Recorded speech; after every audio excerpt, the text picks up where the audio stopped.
Hello and welcome to At the Controls with Jonathan Ledyard and Mark Gallagher, the podcast which draws inspiration from Formula One, the people, the cars, the technology and the positive philosophy that underpins the sport.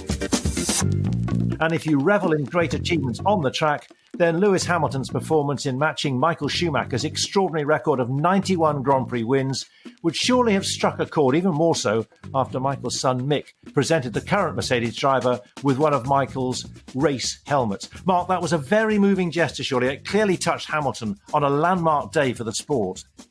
Yes, and this is a tough sport. Sometimes it can be really brutal, but central to it is this intense human endeavour that we see every weekend, people striving to be their best. So to see Mick present that helmet reminded us of the flow of talent that we have seen, Jonathan, over the years, the talent that comes through Formula One from one generation to the next. And I think for many of us watching that moment, we could really see it as a passing of the baton of greatness from Michael to Lewis. And in my eyes, anyway, both men stand shoulder to shoulder with the greats of every era of Formula One. But it was just a lovely moment to witness. And a special tweet from Michael's official Twitter feed as well. As Michael used to say, they said, records are there to be broken.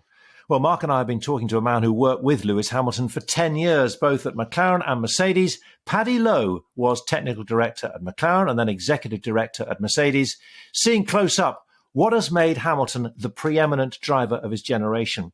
We'll also be talking to a British Formula One driver who'd love to follow in Hamilton's wheel tracks to the top. His name, Lando Norris, currently starring for McLaren, but also a driving force in eSports and the virtual Formula One Grand Prix series, developed during lockdown by Formula One's digital business and eSports head, Julian Tan, who's also a really interesting guest this month.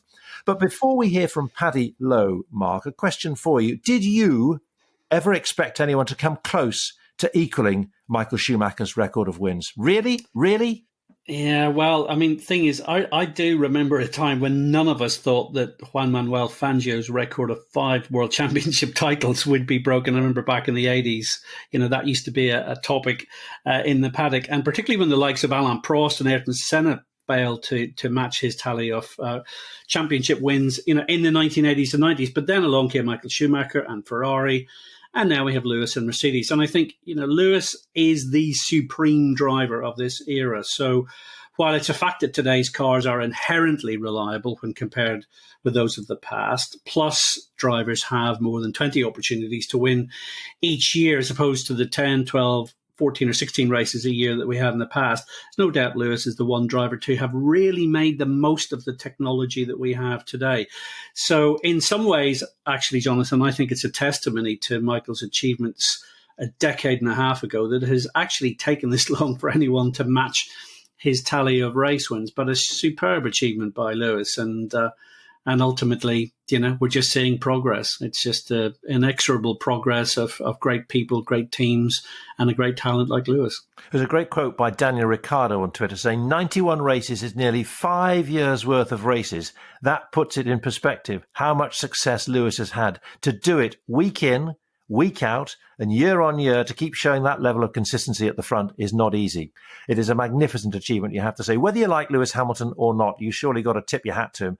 And for many of his race wins since his debut with McLaren in 2007, Hamilton was working with Paddy Lowe until Paddy left Mercedes in 2017. He was there, for example, when Hamilton made his dramatic entry into Formula One and has watched him scale these remarkable heights. So, did Paddy ever think a driver would match Schumacher's achievement?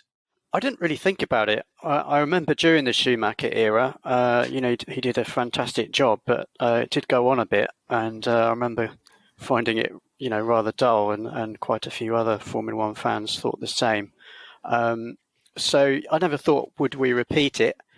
I think we are in a new era now. There are more races per season, and we've seen quite a lot of changes in the structure of Formula One, which gives certain teams more dominance and consistency than others. So I think it was inevitable at some point that we would see a similar thing. And I think it's probably going to happen again. Lewis, terrific driver, arguably the best driver in F1 history. Certainly he's right up there. But, there will be more great drivers in the many years to come. That's fascinating. I won't ask you to look into your crystal ball because we don't know who's coming. Maybe it'll be Max Verstappen, but let's focus on Lewis, because you were with him right from the word go in terms of him coming into McLaren in 2007, and you were with him also at Mercedes as well. What makes him the force that he is? I think Lewis is, firstly, he's immensely talented. He's got terrific control of a car. What I put technically is as control bandwidth. So, he can move the steering wheel, react very, very fast, and that allows him to drive a car closer to the limit more often. So that's one aspect. That's the control of the car, and I've seen that, in all the great drivers, and we saw that from day one with Lewis at McLaren. And then on top of that, he's a fantastic racer. He absolutely understands how to race, how to overtake, where to position his car. He races very, very hard, but very, very fairly. He's a great sportsman. And I think the other factor actually is endurance.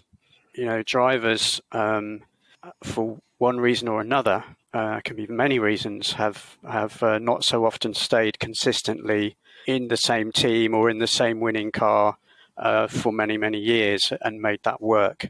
And Lewis has been incredibly loyal, incredibly consistent. Part of that is relationship building, for instance, many other factors that have kept him motivated and working with the best team and the best technology to be there and deliver the results. Fascinated to hear, but I'm fascinated to hear you said at 2007, when he first came in, you noticed it straight away. He had that bandwidth. He knew exactly what to do. That's really impressive, isn't it, for someone who comes straight into Formula One in his first few races? Phenomenal. That's an inbuilt talent that he probably had from very, very young. The ability to react, how quickly you see drivers in the car from the onboard, when the car has what we call a moment, where the rear steps out and you have to react on the steering to correct that. That's a control action in response to a disturbance. You have to react very, very fast to that. The faster you can react, detect that disturbance and react to it, the quicker you can go. So that's in machinery terms, that's a control task. And Lewis is right up there with the greats in terms of that ability.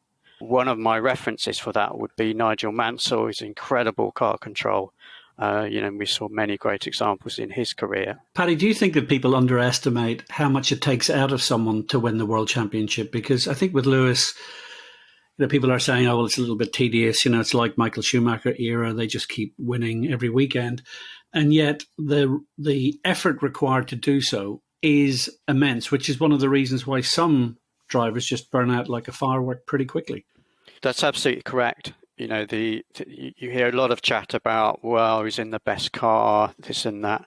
Apart from the point of beating your teammate, which is really obvious, there's the other point of staying consistent, staying motivated. Just the sheer workload of achieving 91 victories is a feat in itself. What about his relationships with teammates? Because going back to 2007, that momentous year, but there, Hamilton up against Fernando Alonso, and the way he was able to take him on and beat him. And he's been up against Jenson Button. He's been up against Nico Rosberg. How does he work with these people? How does he draw people to him? How does he respond? How does he react in briefings and then obviously on the track? Hey, Lewis, like any other driver, he always wants to beat his teammate. I don't think he's particularly friendly with his teammates. In my experience, they very rarely are. At the same time, being very respectful. He's always a sportsman, not only to his teammate, but to all the other drivers. But yeah, always strong. First season he came in case we forget, he was on the podium for his first 9 races. So now you talked about, will we see things again? Will we see greats again, such as Schumacher and Hamilton, which I think we will. But I think we're very unlikely to see that type of rookie delivery. 9 podiums in your first 9 races is actually an incredible achievement. In some ways, a greater achievement, more notable than the 91 races. It was phenomenal. But I also wonder about 2016 and how much you mentioned there, Nico Rosberg, no disrespect, as you said, because he said something very interesting in the aftermath of the Eiffel Grand Prix in terms of what Bottas was trying to do. And he said, you have to be perfect, So how did Lewis react, I suppose, to not being perfect and losing that championship to 2016? Is that part of the motivation? Do you think the drive, which has kicked him on for 17, 18, 19, and more than likely 20 as well? Yeah, I thought that was a very significant moment in Lewis's career. You know, none of us are perfect. Let's just say that. And whilst Lewis is a absolutely amazing driver, a unique driver, of course he has his weaknesses. But I saw a turning point at the end of 2016 where he closed down one of those weaknesses in a very significant way. He lost in 2016 against Nico. Nico is an absolutely terrific driver, you know, very, very deserving of that championship, actually. The best match, I would say, that Lewis has seen, and that was the result. But I think the thing Lewis learned from that was that he needed to be absolutely consistent and leave nothing to chance at all. Up to that time, he'd been a little bit reliant on his talent, and then with the odd race where you could tell it wasn't quite 100% in the game.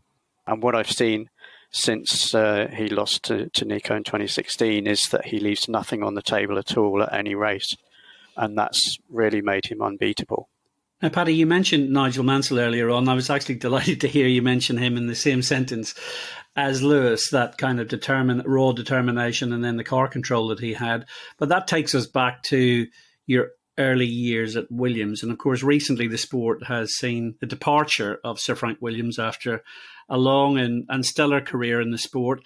Talk to us about your arrival into Formula One with Williams and the early experience of working in the setup there with Frank and Patrick Head.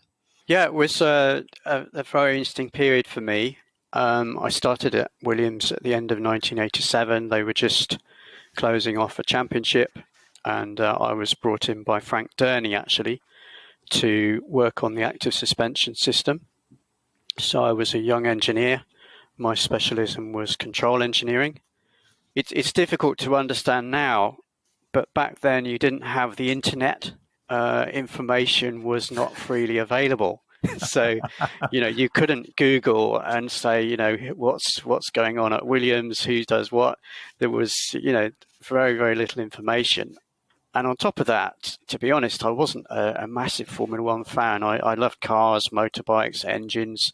I would watch racing of any sort if it happened to pass me by. But I wasn't a deep follower. So I didn't really know the names, and I arrived very, very fresh and not really understanding what was going on. But it was a fascinating period. And, I learned a lot in a very little length of time. Paddy, a lot of people still talk about the active suspension with a sense of awe. Were you sorry to see all of that hard work cast aside with a change in regulations and just how... I mean, it's worth perhaps for our younger listeners just to explain how fascinating that technology was and what it did for a Formula One car.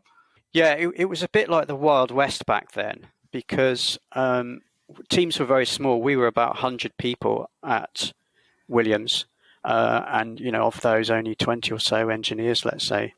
And the rule book was quite thin. So Formula One was behind the curve in terms of technology relative to the opportunity in the rulebook.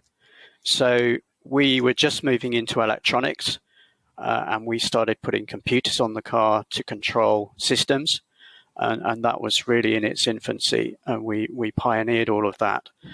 And we were able to do things like active suspension. That was a hydraulic platform controlled by a computer that would manage the ride height of the car according to different aspects of the track. And mainly that gave you a huge aerodynamic advantage. But we would also come in and invent things like traction control. So you literally, sit in the bath and go, we could do that. What would that take? And you'd come in the next day and start work and possibly deliver it within just a few weeks. The rule book didn't stop you. And by the time we got that together, it was 1992 when we launched the Williams FW14B with active suspension and with traction control. And this wasn't present on any other car. We had brought in Adrian Newey, who was very strong in aerodynamics. And people were expecting, as now, for somebody to come in and beat Mercedes would be considered, firstly, unlikely, and B, a huge overturn. We did the same with McLaren. And I remember the first race in Kyalami 92 when we were quicker than in practice. And there hadn't been any testing, by the way, before the season, so nobody knew. It was all a great unraveling. And the first session, we couldn't actually believe that we were quicker than McLaren. It just seemed impossible. But it came true. We got pole position. We won the race in a very dominant manner.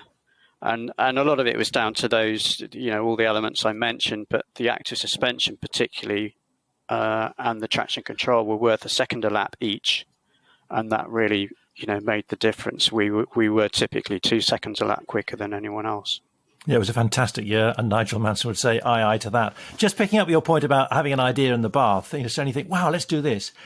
Do you feel now that the rule book, the Formula One rule book, is too restrictive, that those great inspirations that you or Adrian Newey or Patrick Head or Frank Durney, whichever designer you'd like to mention, John Barnard, do you feel the rule book is now way too restrictive? Is that a huge frustration? Yeah, I mentioned that. So in those days, we were behind the curve in terms of the rule book. That probably turned over around about year 2000, and it's become the exact opposite, where the rule book is the constraint. And, if you can find any little opportunity in the rules, then the actual delivery into that opportunity is relatively easy with the resources that the teams have available. Yes, in the old days, we didn't have the science really to understand what would definitely deliver lap time. It came from, a sense. And some of those names you mentioned had a great sense for where they would find lap time.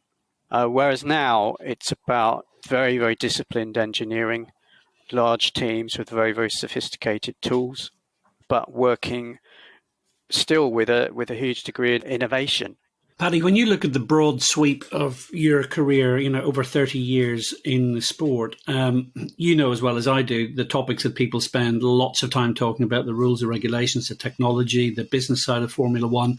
But whenever you take a step back from it all and look at the big picture, what's been your big takeaways about Formula One and what it is that really makes the difference for teams that want to go out and win? I mean, we have to remember that Formula One is a sport, it's an entertainment, and I think whilst the technology can be incredibly exciting and certainly from my side and for the engineers involved, extremely rewarding. Just to give some flavour for that, just imagine if you come up with something, and then 2 or 3 weeks later it's on the car and helping you win a race. That's an incredible feeling, when those purple sectors tick up for the first qualifying with your new gadget. Can you imagine the pleasure at that? So, but that's quite a private pleasure. I'm not an engineer, Paddy. Yeah. So, purple actually is a really, I like purple. It's a very nice color, because to those of your listeners not familiar, the Formula One timesheet, all those numbers that you see on engineers and pit wall screens, there are different colors, and when a sector time pops up, the best color to see is purple, because that means you've set the fastest time in that sector. 3 purples for 3 sectors is the result you want to see in qualifying.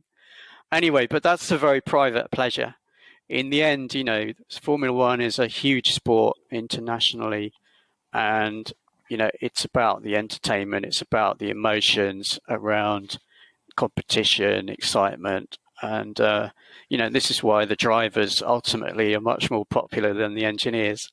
And I think the balance I like to see is that Formula One is a 50-50 between the machinery and the drivers, and generally that is the case, and that's what makes it extremely exciting. So how did you reset after leaving Williams and Formula One? And how do you replace that buzz? Instead of seeing purples on a computer screen, purple for the 3 sectors, how do you replace that? And how do you get the same sort of buzz, as you might say, or a different buzz from what you're doing now, which is much more involved in new energy, should we say? Yeah, it's different actually. And I think back and I do miss that. And I'm not saying I won't do it again either, by the way. Oh, interesting. Okay. But on the other hand, I'm doing some very, very fascinating things at the moment, and I, get a lot of pleasure from that. I've actually had a chance to think about things, think about bigger pictures, widen your horizons, widen your perspectives, and look at some of the important things. And what are those important things then, Paddy? What are you working on at the moment you can tell us, which is seemingly inspiring you for a new project? One of the things, and this isn't all I'm doing, but one of them is around energy. Now, this might be surprising, but I'm going to say, because I only worked this out about a year ago, some people may be horrified and so how didn't you know that? But do you understand that CO2 in the atmosphere, which is causing global warming, that every bit of CO2 that you and I put up there throughout our lifetimes is still up there in effect? Even the CO2 that Stephenson's rocket put up there from burning coal is still up there, and that's the problem. So, because we think in normal life about, things tend to dissipate. That, if you make a mess somewhere, it generally sort of fades away after a while. The shocking thing about CO2 in the atmosphere is it just accumulates. There are other gases that go up there that can cause global warming, but they break down. Now, combine that also with the point that, ever since we grew up, there's been, this story of oil running out, and now, the more recent decade, it's, well, it won't run out because we keep finding more. I saw this program the other day, and they're talking about those deep gorges you get in Arizona. You've seen on all the Western movies, how deep they are, and they represent 1 billion years of erosion, and a foot of that is 100,000 years, and all human history is 1 inch. So we're tiny in timescale. And they will look back on this period as, the Industrial Revolution, the great transformation of human society. But the way I look at it, this can only be a transitionary period because we're just a speck and we're consuming all of these resources in a linear manner.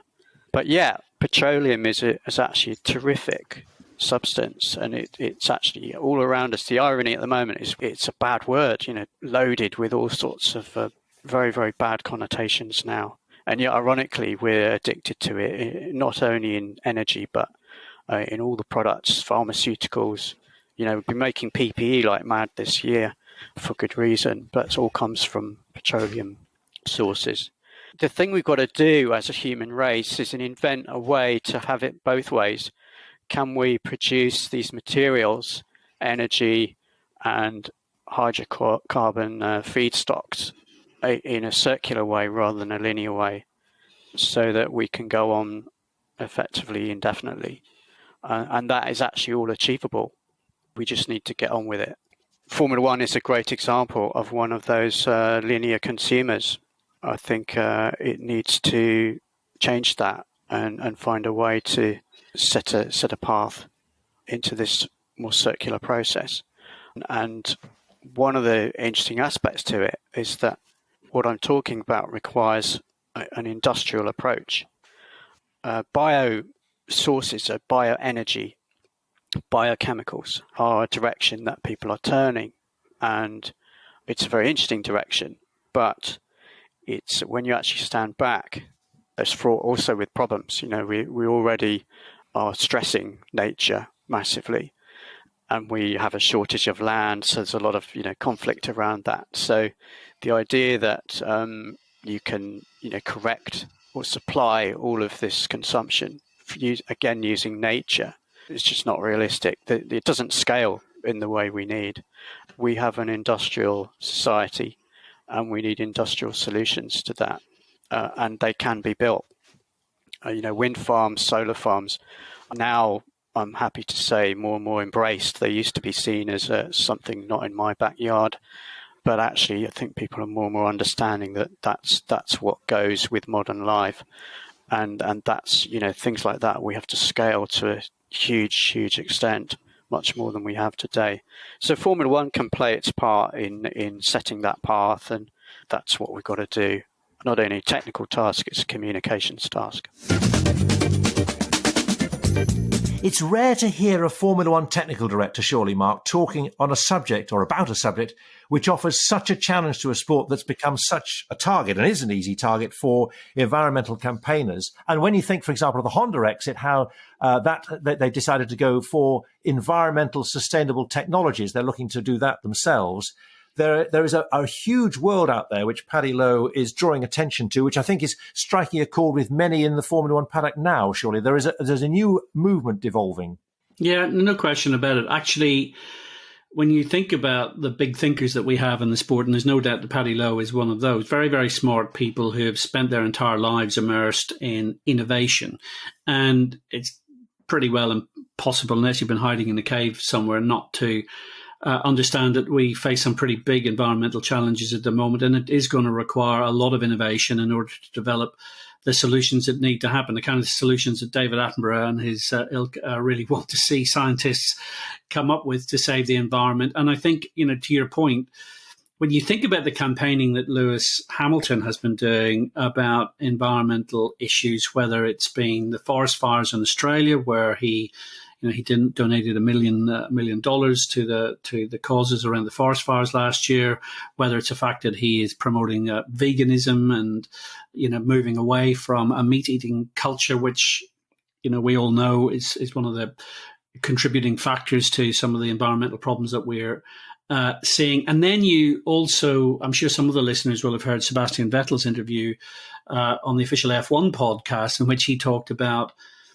sustainable farming and the environment. And you're thinking, actually, all of these bright people at the top of our sport are very concerned about similar things. So to hear a scientist like Paddy talking about this doesn't really come as a surprise. It underlines the amount of thought that's going into plotting a way forward. And I really, again, to your point about Honda, I think the sport is just at the key moment now where it needs to make the right moves going forward. Instead of Honda running away from Formula One, I wish they'd stayed in and played a part in helping to frame the regulations that could actually see some great environmental technologies being developed through Formula One. I would love to see the bright people in Formula One apply all of their brain cells to the kind of technologies that could really revolutionize transport and mobility in the future. And I do fear that might not happen. So it depends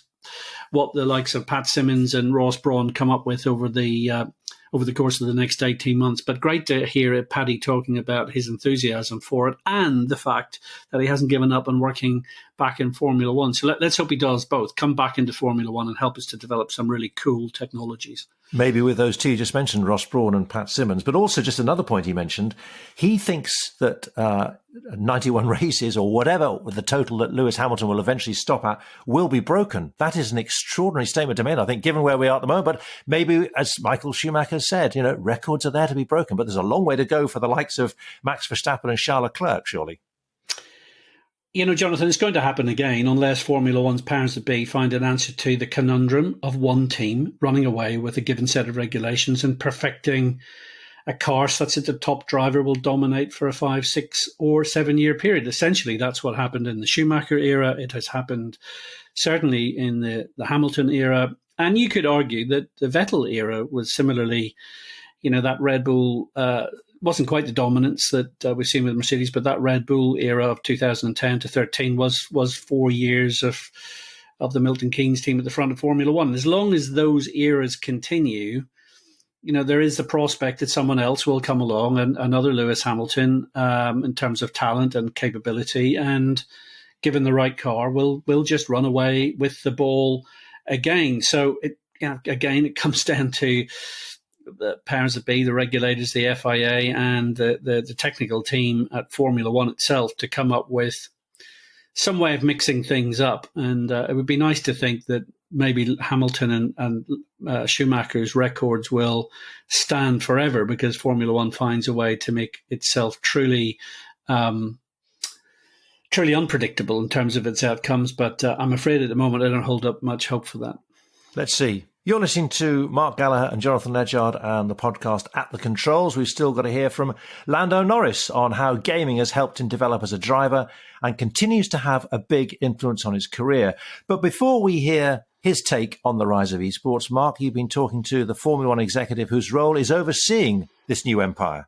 Yes, well, we used to refer to it as video or computer games, and it's caused many a parent, including in the Gallagher household, I can tell you, to bemoan the hours spent by children and young adults on a console online.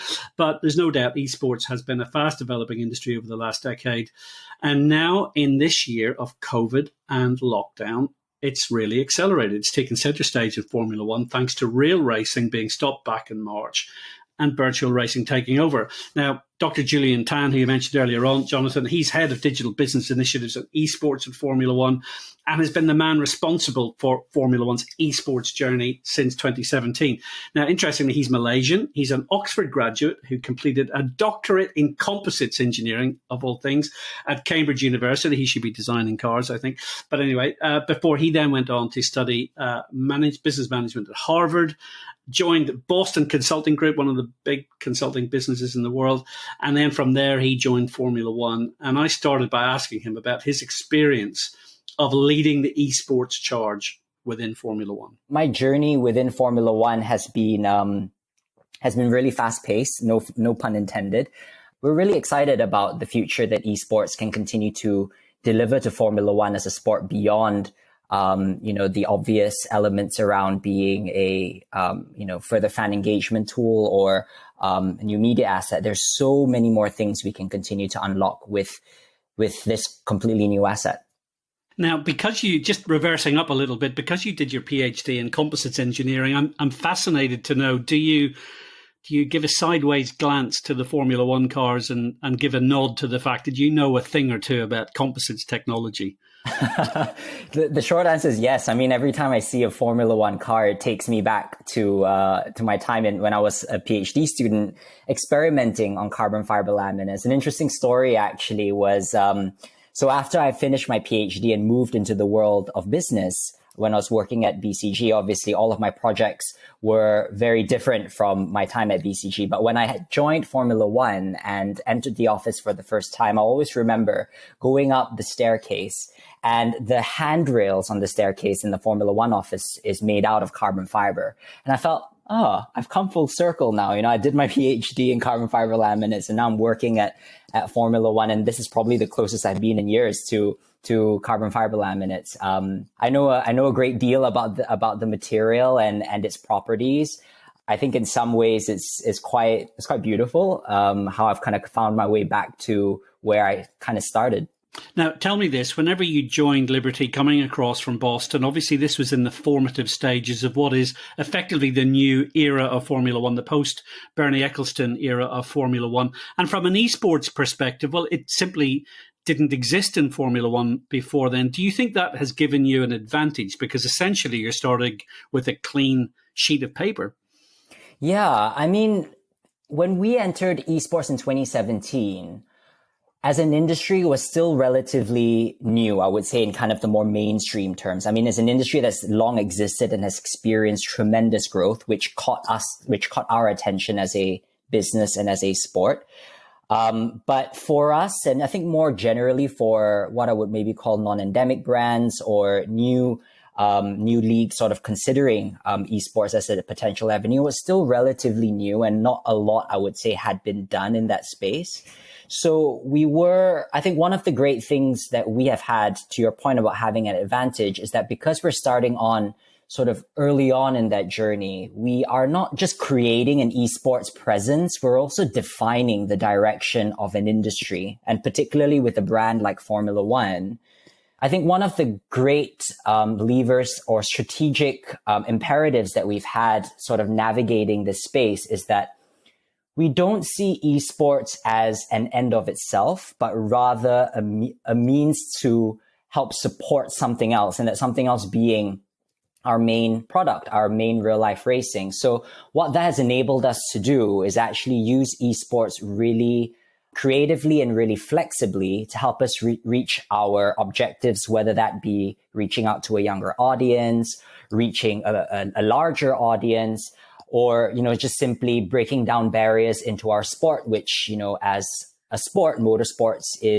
does not have the same levels of accessibility as, say, a football or a tennis, where you can pick up a tennis racket or play with a football with your mates in a local park. So it's a much more holistic way of navigating the space. And I think that in large part has been a big reason as to why we've seen a lot of success in developing our expertise in this space. Now, I've been involved in Formula One for all my career, for 35 years. And as I've gotten older, I've realized that what I still refer to, I'm afraid, Julian, as the television audience. I know it's a rather broader audience these days than just that. But anyway, for old-fashioned sake, I'll still refer to it as the television audience. So as a television audience has to some extent aged, and I think there's no doubt about that. There's been a slightly aging aspect to the Formula One broadcast audience.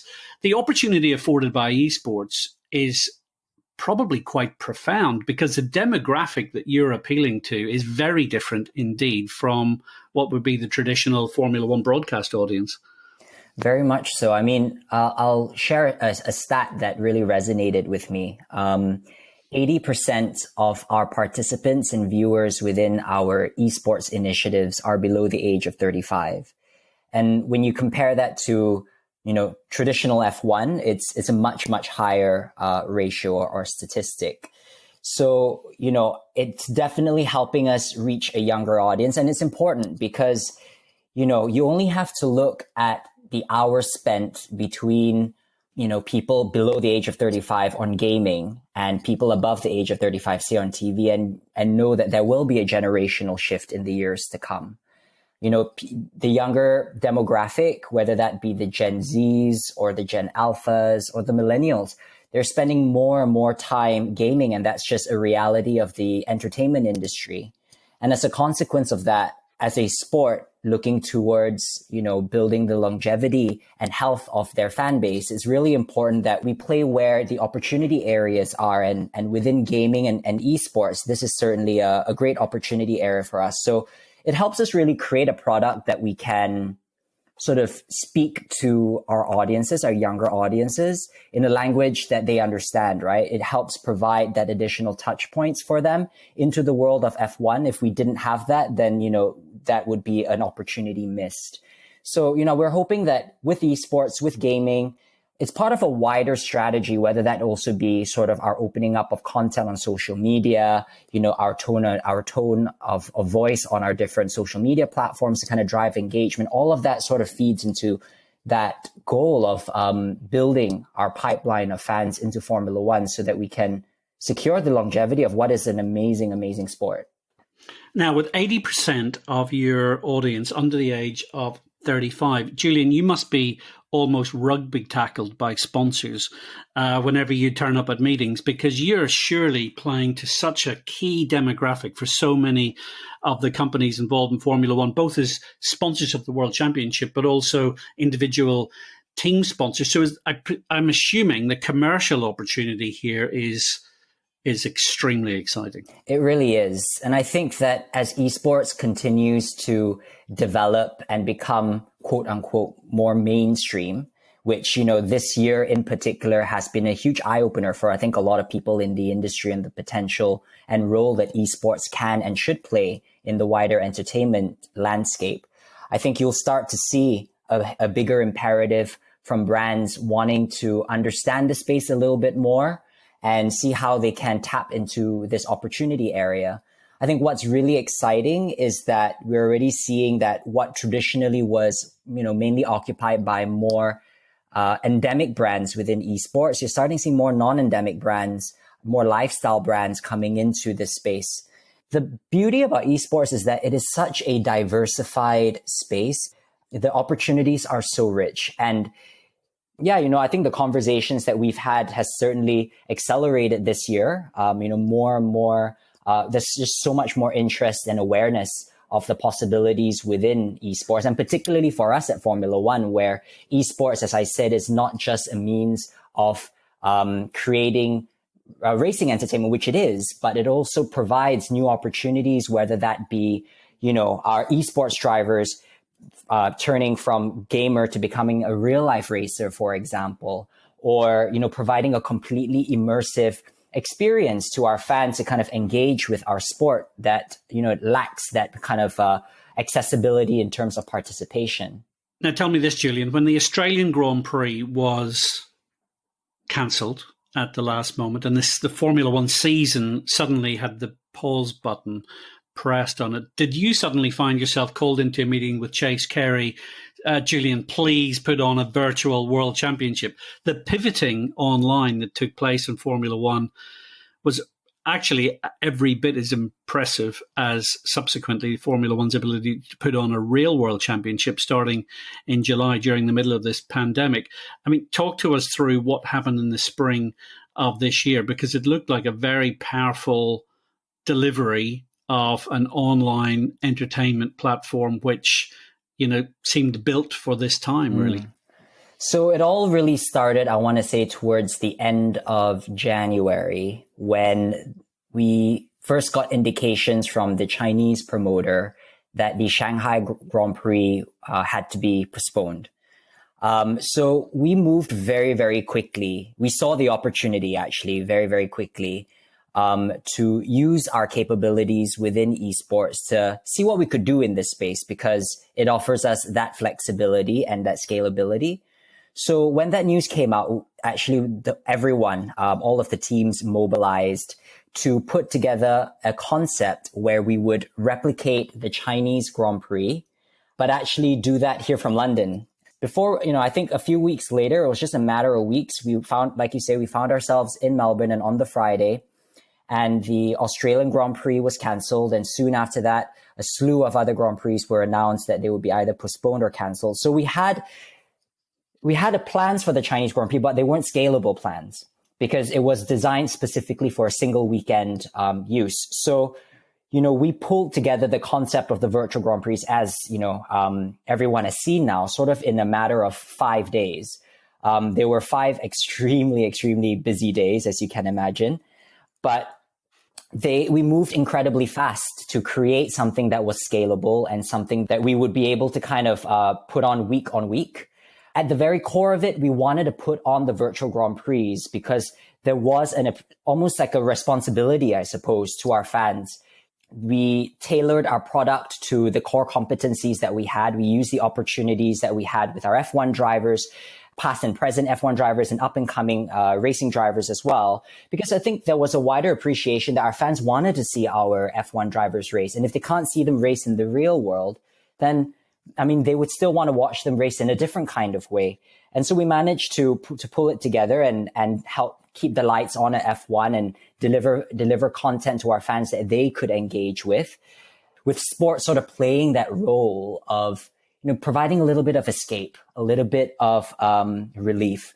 We felt that the virtual Grand Prix that we put together helped to serve that for our fans. How beneficial is it to you, Julian, having drivers of the likes of Lando Norris and George Russell and Charles Leclerc not only willing to come on board the virtual Grand Prix series, but, clearly enjoying every moment of their esports lives, really? Yeah, I think we're extremely lucky to have such a great crop of drivers more generally, but in particular with the new generation that's coming up. I think that one of the challenges we have as a sport at Formula One is that we don't necessarily have the same opportunities as other sports to really show the personalities and characters of our heroes, of our stars, because, when they're competing behind a racing helmet or behind a visor. So with gaming and esports, we've really been able to unmask our drivers, and they have such terrific personalities that, we were seeing so many more new fans coming into Formula One because of the things that they're doing on Twitch or streaming their lives on Twitch. Over the virtual Grand Prix, I will always remember an extremely, funny moment where, Charles was actually streaming his life on Twitch at that point. And his girlfriend actually was locked out of the apartment. And she couldn't get hold of Charles because, he was streaming, he was interacting with his audience. And she had to subscribe to Twitch, set up an account on Twitch and subscribe to his channel in order to just kind of message Charles Hey, I'm outside. Can you open up the apartment for me? And I think that was such a genuine moment and so funny. It really, engaged a lot of our audiences. I think as our drivers have found over the course of lockdown through gaming and esports as well, they've also sort of rekindled their friendship. I think that Charles, Alex, George, they were very close growing up, but because of the commitments of the sport and because of their wider schedules, they drifted apart. And I remember during one of the virtual Grand Prix when we interviewed Charles, he actually said something really, really heartwarming. He said that it was through the virtual Grand Prix that he was able to rekindle his relationship with Alex and George. And I just felt that was such a heartwarming moment. And, I think if you put everything aside, you put the numbers aside, to rekindle such a meaningful relationship between the drivers was just such a terrific moment. I'm going to ask you to polish the dust off your crystal ball and look into the future, perhaps as far as 10 years from now. Where is esports going? Can we see a continued integration of real and virtual sports to the extent that it essentially becomes a seamless, fully integrated experience for Formula One fans and gamers alike?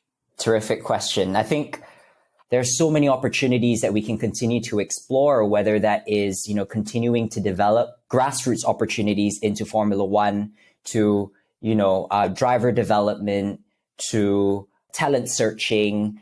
And, I think there's just so much that we can do for the good of the wider sport. And I think that the real opportunity for us is to continue to use esports in the way that is meaningful for us, to have the courage to take a path that maybe hasn't necessarily been fully developed.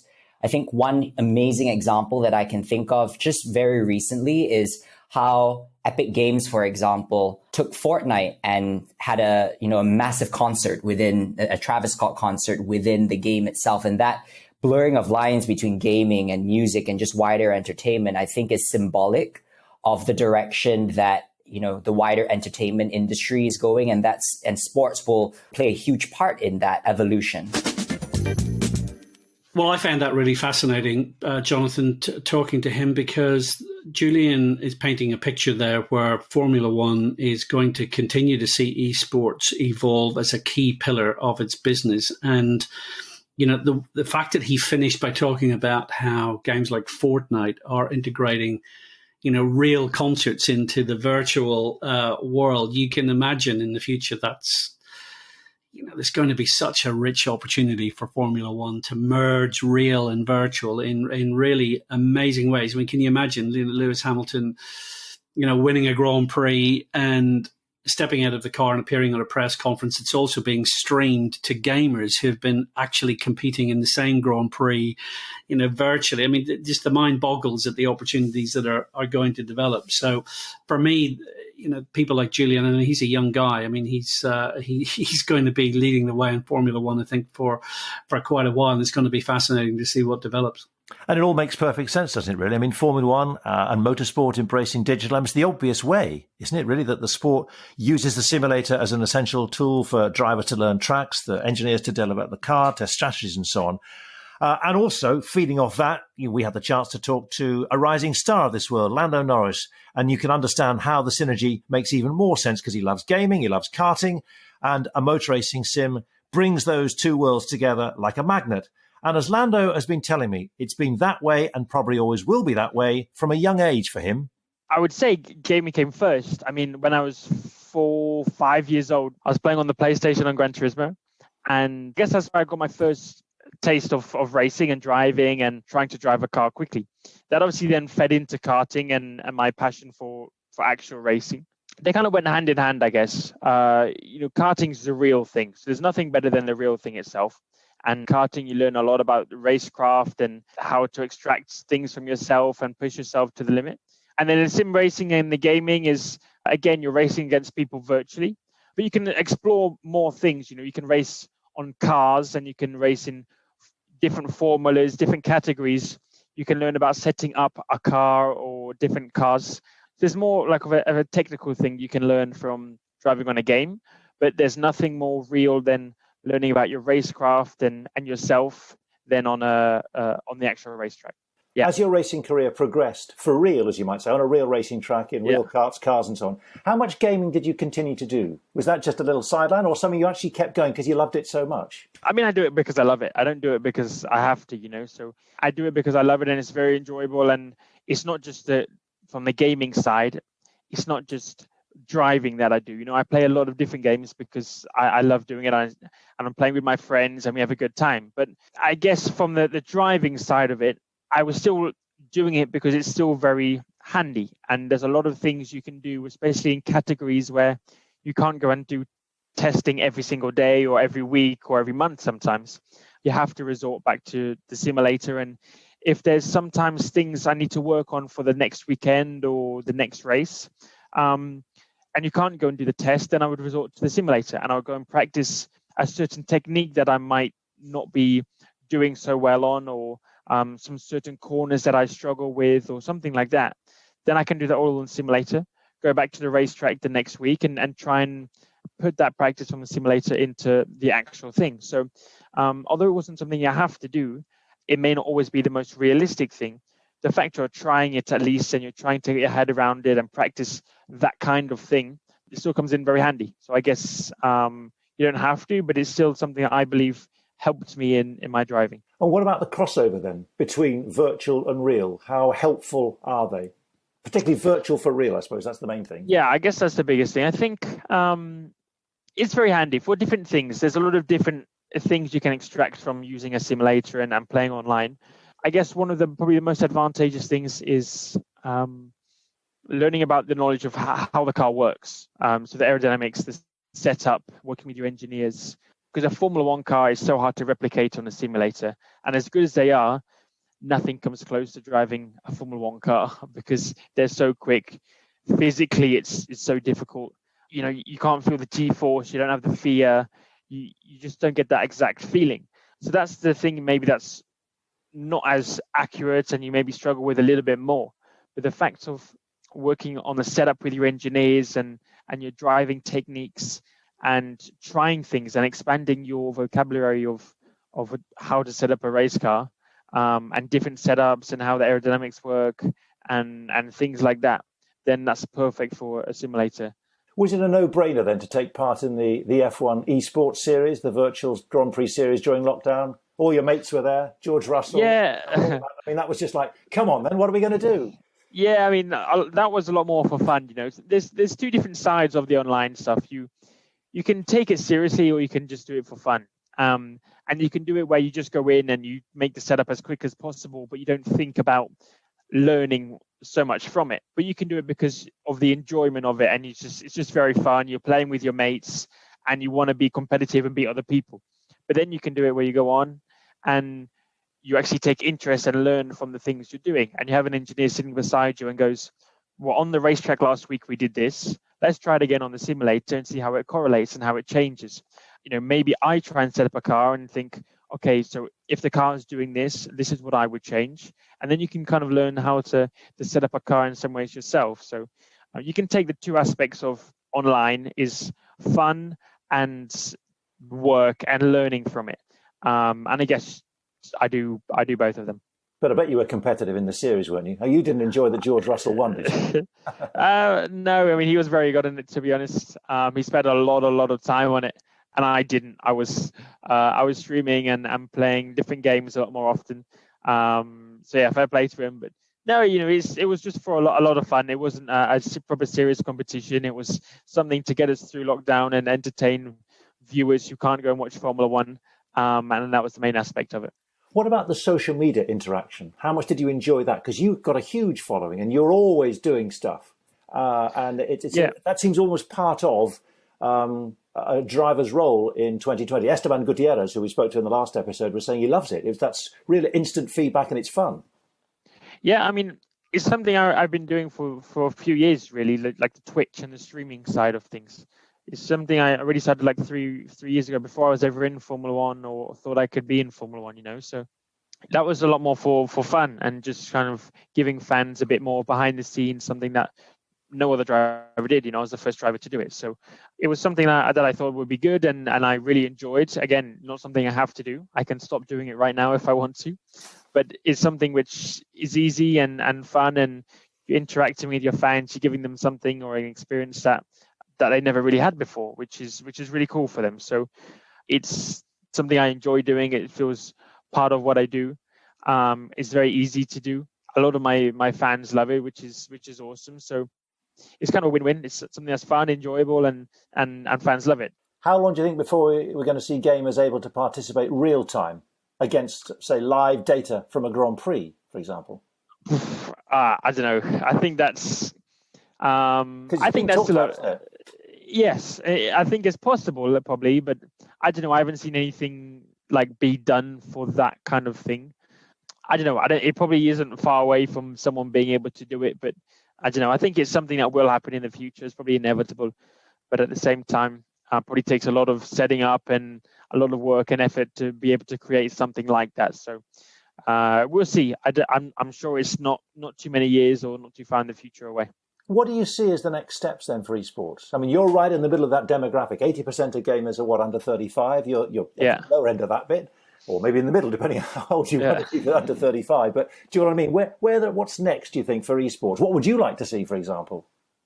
I'm not sure. I think, from the racing side of things, you're seeing more and more people from driving and esports in terms of sim racing translate their sim skills into getting a real drive, in a proper race team and traveling around the world. And you're seeing more and more competitions like McLaren Shadow competition, where we're giving these opportunities to people who can't afford to go and do actual racing, to translate their skills from a sim driving professional into an actual race car professional.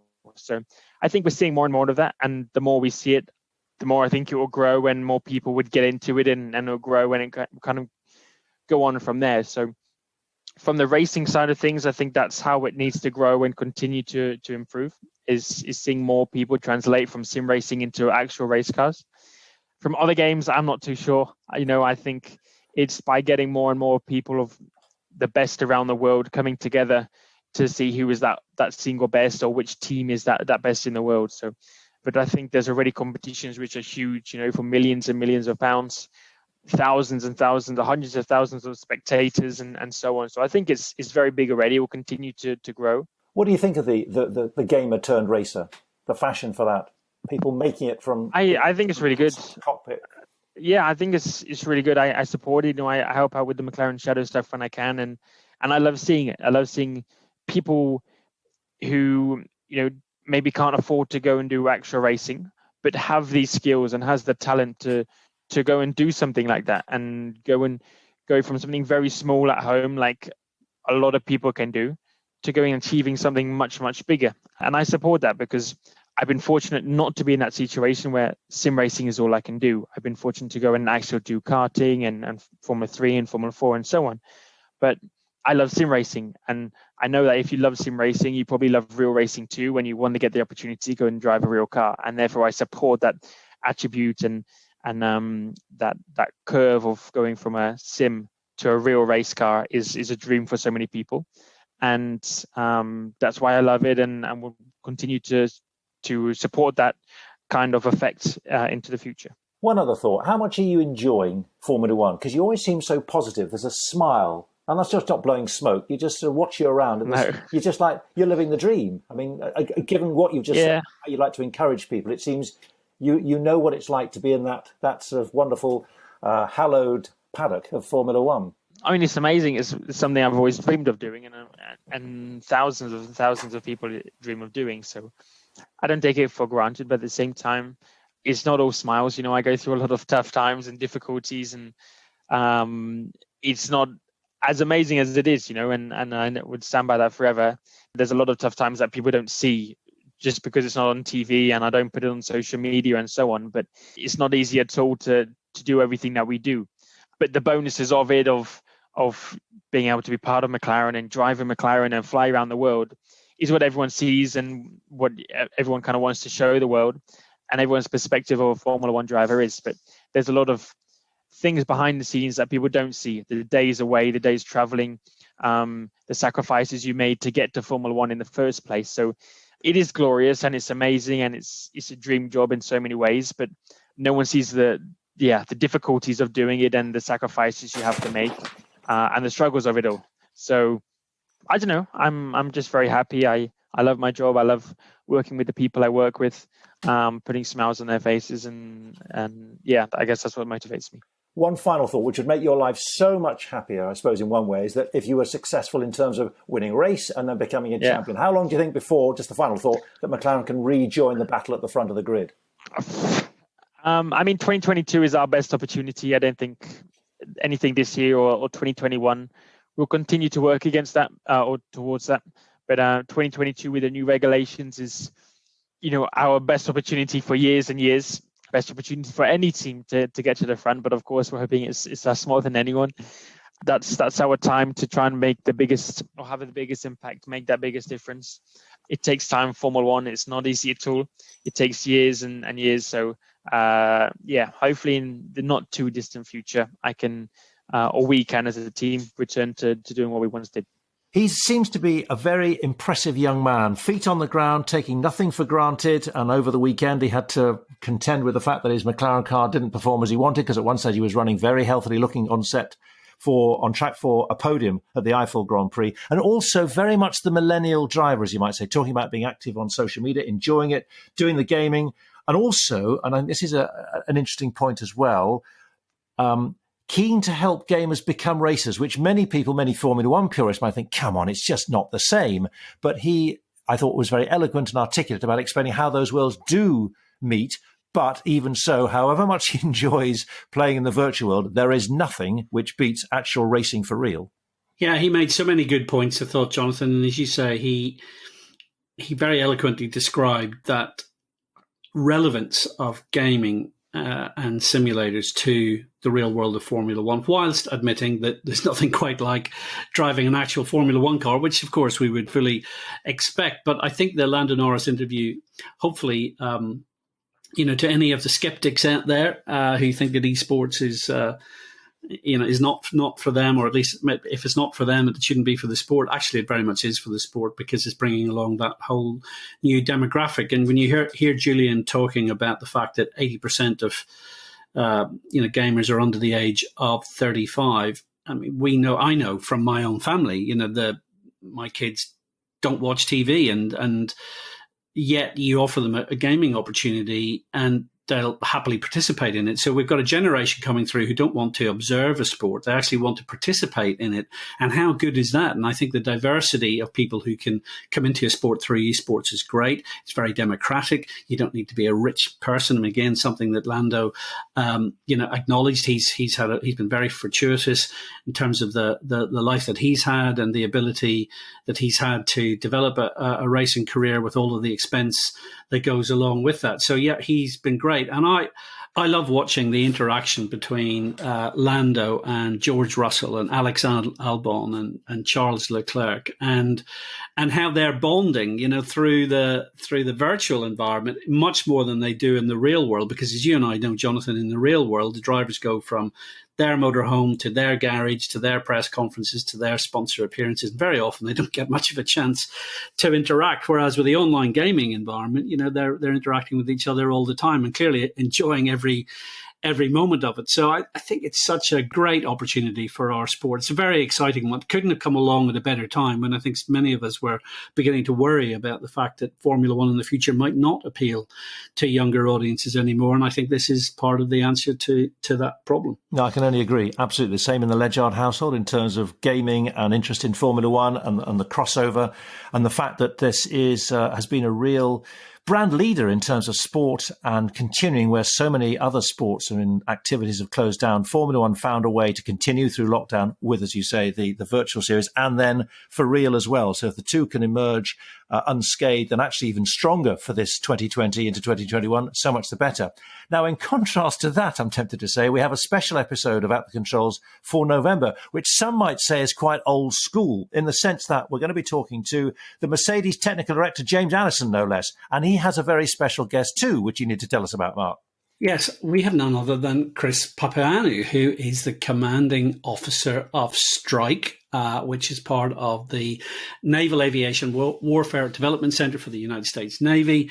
And this is better known, I think, to all of us as Top Gun. So we have Chris from Top Gun essentially joining James Allison to compare notes on high-performance racing, high-performance flying, technologies, people doing amazing things, and sharing their mutual passions because, as it turns out, Jonathan, James is a passionate flyer. That's his hobby.